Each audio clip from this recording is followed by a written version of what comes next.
Bismillah, alhamdulillah, wassalatu wassalamu ala rasulillah. Patepang deui dinten ieu dinten Senin kaping 13 Oktober 2025. Masih dina suratun Nahli ayat ke-80. A'udzubillahi minasyaitonir rajim. Bismillahirrahmanirrahim.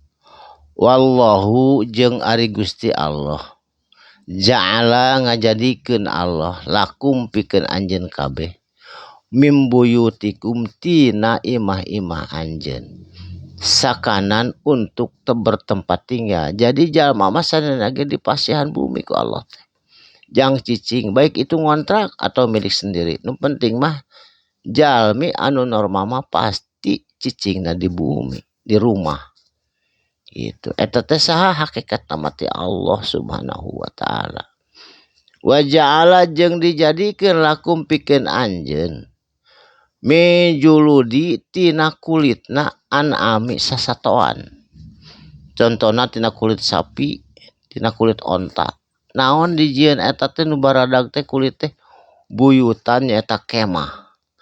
Duwi ka ayeuna kemah-kemah di luar negeri mah tara jarang nuku plastik, kemah nu sae mah ku kulit. Dijilid didamel samak alus herang. Janten waktu saharita di zaman jahiliyah oge, di zaman kapungkur oge. Eta kulit onta, kulit sapi teh sok dianggo kemah. Tastakhifunaha anjeun ngarasaningan kana nyanyanaknaha eta kulit sapi, eta kemah. Nyanyanakna iraha yaumadonikum dina poean anjeun angkat-angkatan jauh. Jadi zaman kampung mun angkat-angkatan segala dibawa sabab sok ngenong di perjalanan dina kemah. Nyata kemahna ku kulit sapi atau kulit onta anu tos disamak, dijilid, dikaput. Wa yauma iqamatikum jeung dina poean anjeun berhenti istirahat atawa nyampe tempat tujuan. Saterasna. Wa min aswafiha jeung tina bubuluan eta domba seueur mangpaatna. Dijieun banta, dijieun wol, dijieun sagala bae. Wa aubariha atawa bulu onta sami seueur mangpaatna. Wa as'ariha atawa rambut-rambutna halus domba-domba benggala atawa anu buukna panjang eta dianggo deh. Seueur dianggo naon? Asasan perhiasan rumah. Alus jang perhiasan rumah sagala oge upami ku urang dibentuk mah. Wa mataan jeung eta teh kanikmatan. Ilahin tepi ka waktu anu ditangtukeun. Nah urang nu ningalkeun kana eta karesep atawa karesep ti heula nu ningalkeun urang. Saterasna. Wallahu jeung ari Gusti Allah. Ja'ala lakum ngajadikeun Allah lakum pikeun anjeun mimma tina naon sebagian perkara khalaqo anu geus diciptakeun ku Allah. Naon diantawisna di padang pasir anu nikmat teh nyaeta dilalan iuh-iuh tina panasna panon poe. Iuh-iuh teh bisa pohon anu rindang, bisa gunung anu luhur, anu bisa ngiuhan dina eta tempat. Eta teh sadayana ge ciptaan Allah.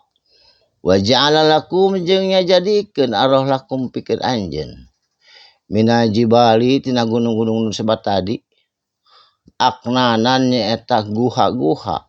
Diukir dipapantes tapi ka indah jiga zamana Kangjeng Nabi Soleh eta teh gunung teh diukir sae pisan jiga istana negara. Wa ja'ala jeung dijadikeun ku Allah lakum pikeun anjeun sarobila tina eta kulit teh calana baju zaman hari tapi ka ayeuna geus sami jaket kulit ge. Sakikum eta teh ngajaga ngariksa anjeun harra tina panas tina har. Tina panas, tina tiris tiasa dianggo dijieun baju tina kulit sasatoan. Saterasna wasarobila jeung nyieun papakean ngajadikeun papakean Allah sakikum pikeun ngajaga ngariksa anjeun ba'sukum tina peperangan nyaeta baju besi. Di zaman Nabi Daud oge tos aya baju besi di ayeuna. Kadzalika itu kejadian. Yutimu tes disampurnakeun ku Allah nikmat tahu kana nikmatna Allah. Alaikum ka anjeun kabeh la'alakum supaya anjeun kabeh tuslimuna berserah diri Islam tunduk patuh kana perintah Allah, nyegahan naon anu dilarang ku Allah. Fa in tawallau mangka lamun anjeun berpaling, fa innama sanyana anjeun Muhammad alaika kewajiban anjeun mah al balagul mubin, nyampaikeun hungkul mubinun anu jelas satelasna. Ya arifu maranehanana oge kabeh oge eta teh arapaleun rek kafir rek Islam oge nikmatallahi kabeh nikmat eta teh dongkapna ti Allah. Summa tuluy yungkirunaha marana ingkar kana eta nikmat. Telelap dalam kegelapan dunia. Waksarhum jeung kalolobana jelema kafiruna kafir. Kufur tina naon loba teuing nikmat bermegah-megahan sehingga hilap kanu nyiptakeunna, hilap kanu memberi nikmatna. Mudah-mudahan urang sadayana ulah hilap ka Allah nu memberi kenikmatan urang sadayana supados urang tiasa tafakur, tiasa syukuran kana sagala nu tos dianugerahkeun ku Allah ka urang sadayana. Barakallahu li wa lakum sakalimah dua kalimah mugi aya manfaatna, mugi patepang deui insyaallah enjing dina dinten anu sami. Barakallahu li lakum. Shadaqallahul azim. Wassalamualaikum warahmatullahi wabarakatuh.